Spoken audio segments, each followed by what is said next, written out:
मुंबईतील एल्फिस्टन म्हणजेच प्रभादेवी पूल पाडण्याच्या कामाला सध्या MMRDA कडून स्थगिती देण्यात आलेली आहे। मी सध्या एल्फिस्टन पुलाजवळ आहे आणि या ठिकाणची ही सगळी दृश्य आपण पाहू शकता।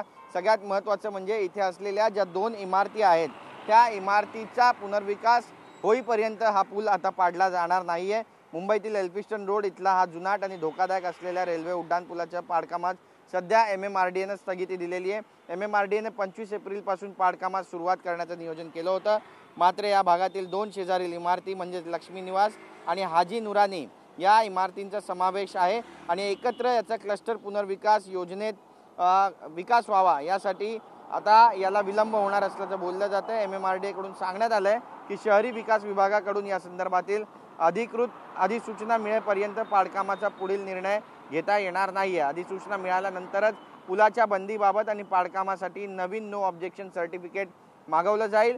दरम्यान लक्ष्मी निवास आणि हाजी नुरानी या दोन इमारतींतील 83 रहिवाशांनी पुनर्विकासासंदर्भात स्पष्टता मिळेपर्यंत जागा रिकामी करण्यास नकार दिला।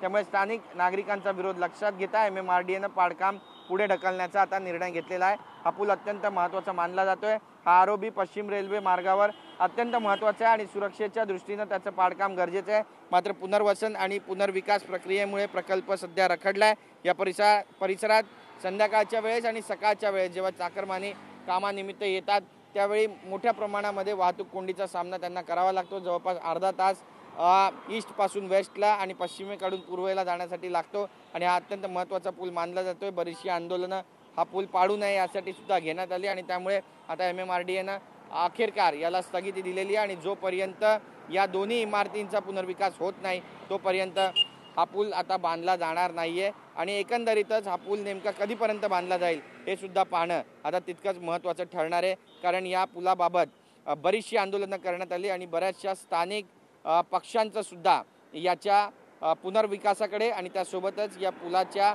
नवनिर्माणाकडे लक्ष लागून राहिलं आहे। कॅमेरा पर्सन रोहन पवारसह गिरीश गायकवाड, TV9 मराठी, मुंबई।